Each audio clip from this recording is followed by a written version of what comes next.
Assalamualaikum warahmatullahi wabarakatuh.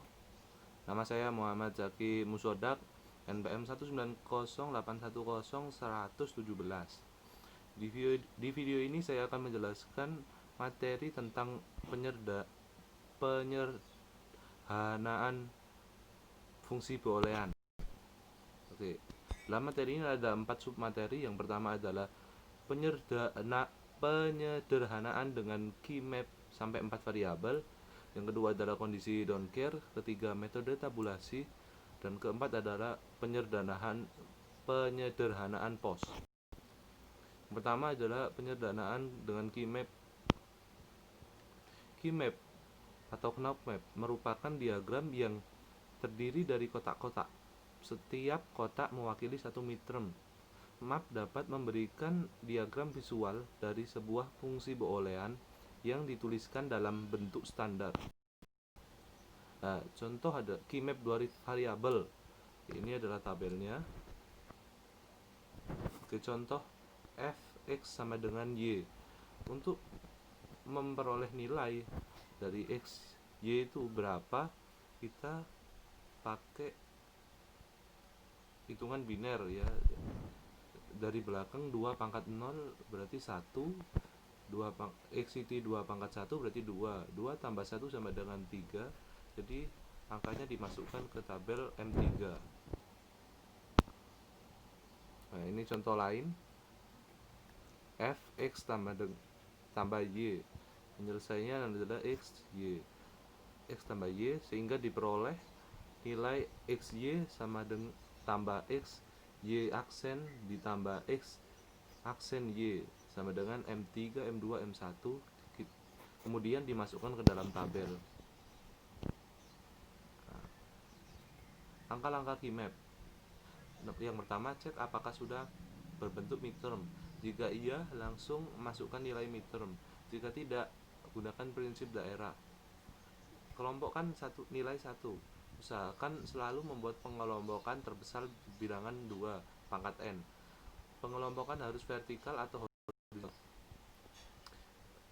Satu midterm dapat diikutkan dalam lebih dari satu kelompok asalkan juga mengikut sertakan midterm yang belum dikelompokkan. 3. Tuliskan fungsi boolean untuk setiap kelompok. Nah, ini adalah contoh key map 3 variabel.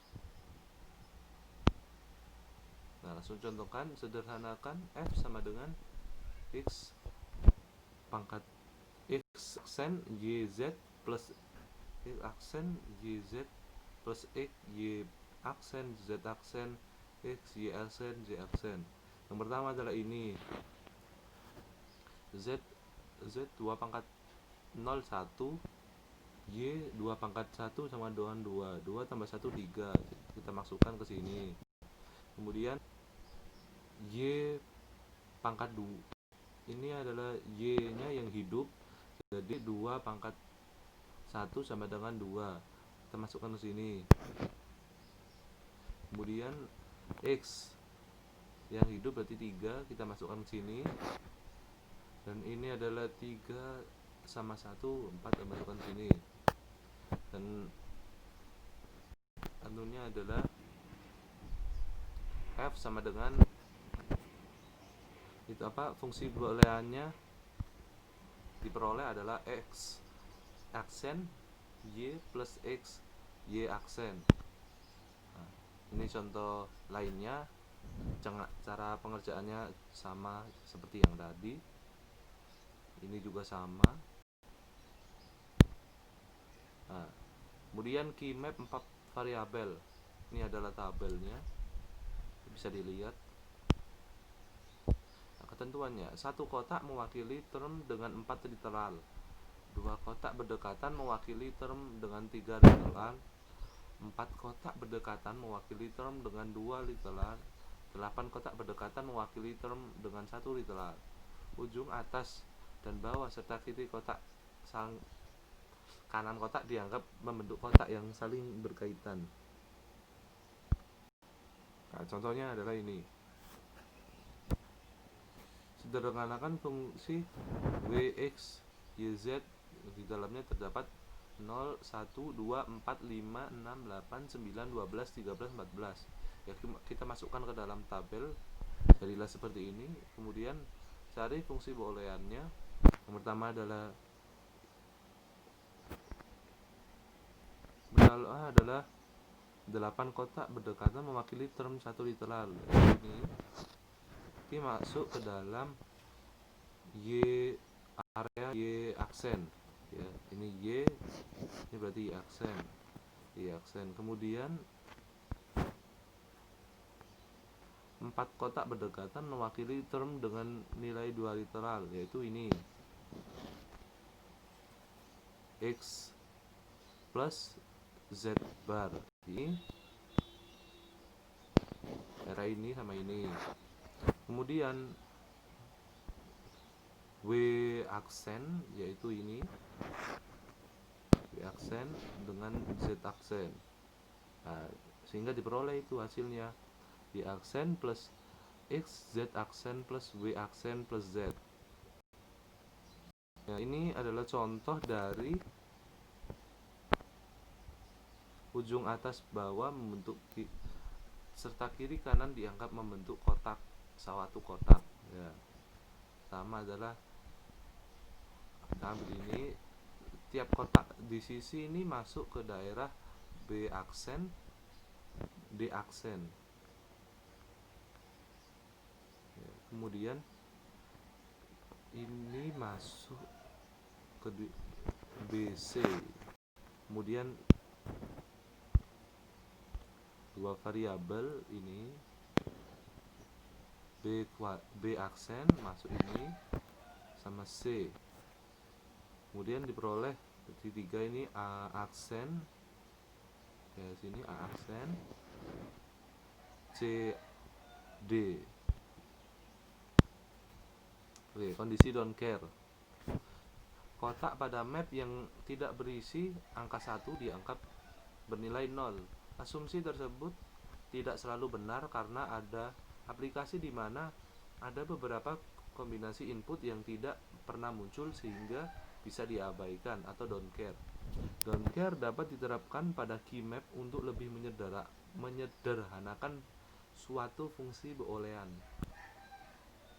Nah, contohnya ini, sederhanakan fungsi 1, 3, 7, 11, 15 dengan kondisi don't care 0, 2, 5. Pada posisi 0, 2, dan 5, karena don't care, maka tabelnya diisi dengan X 0, 2, dan 5. Nah, kemudian dicari fungsi booleannya, diperolehlah W bar Z plus Y plus Z. Nah, ini latihan. Kemudian penyederhanaan pos. Nah, dalam penyederhanaan pos ini ada sederhanakan bentuk pos dan SOP. Nah, yang pertama adalah SOP. Fungsinya adalah berisi 0, 1, 2, 5, 8, 9, 10. Nah, ini sudah dimasukkan ke tabel. Nah, untuk mencari SOP yang diambil adalah nilai 1 yang tabel ini. Berarti fungsi booleannya adalah B aksen, ini adalah B aksen plus D aksen ditambah B aksen C aksen ditambah A aksen C aksen plus D ya. Ini adalah untuk pos. Jika SOP itu yang diambil nilainya adalah 1, maka pos diambil yang nilainya 0. Nah, F aksen sama dengan, kita horizontal dulu, AB ditambah CD ditambah B aksen plus D. fungsi booleannya adalah kebalikan dari f aksennya. Jadi tadi adalah AB, fungsi booleannya adalah A aksen tambah B aksen. Tadi CD, jadi C aksen di aksen. B tadinya B D aksen, sekarang B aksen plus D. Oke, kemudian metode tabulasi. Metode keymap mudah untuk variabel berjumlah kurang dari 5 dan 6. Lebih besar dari itu susah menggunakan keymap. Metode tabulasi dapat digunakan untuk menyederhanakan fungsi boolean dengan 5 atau lebih variabel dan dapat diterapkan dengan program komputer. Metode tabulasi terdiri dari bagian penentuan prime implicand dan pemilihan prime implicand. Yang pertama, penentuan prime implicand. Proses ini membandingkan tiap midterm dengan midterm yang lainnya. Jika dua midterm berbeda di hanya satu variabel, maka variabel tersebut dihapus sehingga membentuk term dengan jumlah variabel yang lebih kecil dan ulangi sampai tidak ada lagi. Pertama adalah kelompokan midterm berdasarkan jumlah 1s-nya yang dimiliki. Kombinasikan dua midterm yang berbeda hanya dengan satu variabel dan beri tanda. Ulangi langkah 1 dan 2 sehingga tidak ada kombinasi yang mungkin. 4 term yang tidak bertanda adalah prime implicand. Nah, kita contoh. Kita masukkan ini adalah f w x y z berisi angka 0, 1, 2, 8, 10, 11, 14, 15. Oke, dari angka ini kita jadikan biner dan jadilah seperti ini. Kemudian kita lanjut ke step 2, yaitu kombinasikan dua midterm yang berbeda hanya pada satu variabel. Kita cari selisih dari kedua midterm. 0 dengan 1 selisih 1, maka kita tulis di sini selisihnya itu pada Z ya. Kemudian jika ditemukan selisih maka beri tanda, dan seterusnya. 0 dengan 2 terjadi selisih 1, maka diteruskan ke sini. 0 dengan 8 selisih 1 di poin di poin W, maka ditulis ini. Dan begitu seterusnya hingga sama. Kemudian lakukan setelah ketemu ini, lakukan sampai tidak ada lagi selisih yang sama. Kemudian 0,01 dengan 2,10 tidak ada selisih, maka tidak bisa dilewati. 0,2 dengan 2,10. Di sini ada satu nilai yang sama, yaitu di Y, maka selisihnya ada di W yang tidak ada, maka kita tulis di sini 0,2810 8,10. Kita tulis fungsi, jadi selisihnya dari W X0 Y dan Z. Nah, ini sebentar. Nah, kemudian kita cari lagi 0,8. Ini B selisihnya dengan 2,10 ya. Ini persamaan di W, selisihnya ada di Y. Jadi kita tulis aja gini ya, seperti itu sampai ditemukan hasil ini 0,28,10.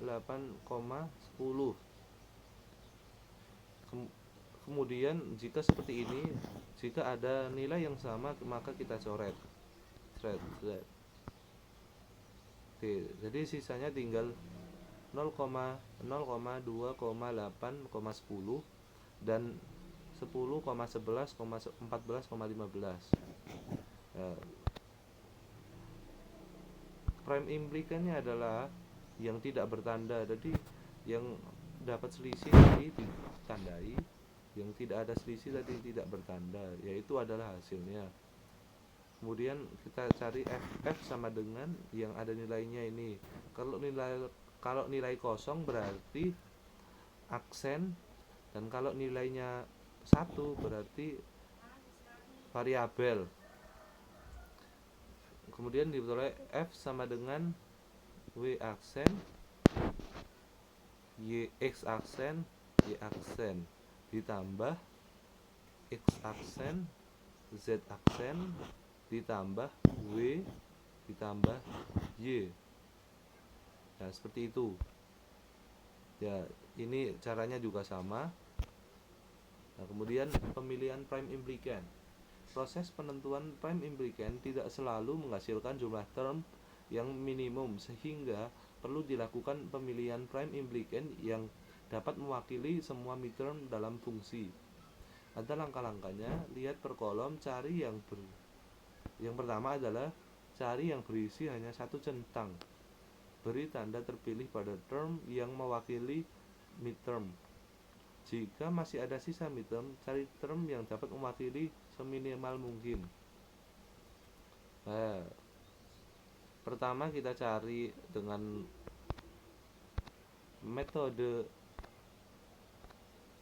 penentuan prime implicand dari data f, w, x, y, z sama dengan 1, 4, 6, 7, 8, 9, 10, 11, 15. Diperoleh f sama dengan x aksen, y aksen, z plus w aksen, x, z aksen plus w aksen, x, y plus x, y, z plus w, y, z plus w, x aksen. Kemudian kita lakukan daftar prime implicand, kita masukkan ke dalam tabel.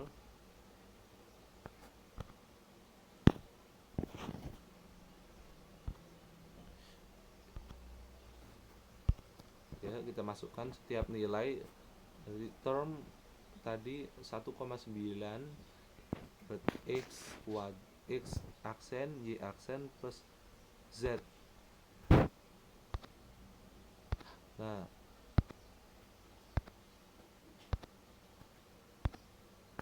kemudian kita masukkan w aksen, x, z aksen dan dengan nilainya yaitu 4,6. Nah, seterusnya diisi. Kemudian langkah pertama adalah lihat per kolom, cari yang berisi satu centang. Nah, setelah diisi kita centang satu-satu. Yang pertama adalah 1,9. Pada satu ada satu centang, lalu kita centang, dan 9 kita centang karena 9 termasuk yang pertama ini, ikut yang pertama. Yang kedua adalah ada 4 ini kita lingkari dan otomatis 6 juga ikut terlingkari. Kemudian kita lalu ke ketiga yaitu 6,7. Karena 6 ini ada 2 checklist, jadi kita lewati. Kemudian kita 7,15, karena 7,15 karena ada 7 ada 2 checklist dan 15 ada 2 checklist, maka kita lewati dulu. Kemudian kita ke 11, 15. 11 ada 2 checklist dan 15 ada 2 checklist, kita lewati dulu. Kemudian ke 8 karena ada 1 checklist, maka kita lingkari. 9 otomatis, 10, 11. Nah, semuanya sudah terlingkari, ketinggal 6, tinggal 7 sama 15. Nah, untuk jika semua langkah pertama sudah dilakukan, maka ada sisa, maka cari term yang dapat mewakili seminimal mungkin.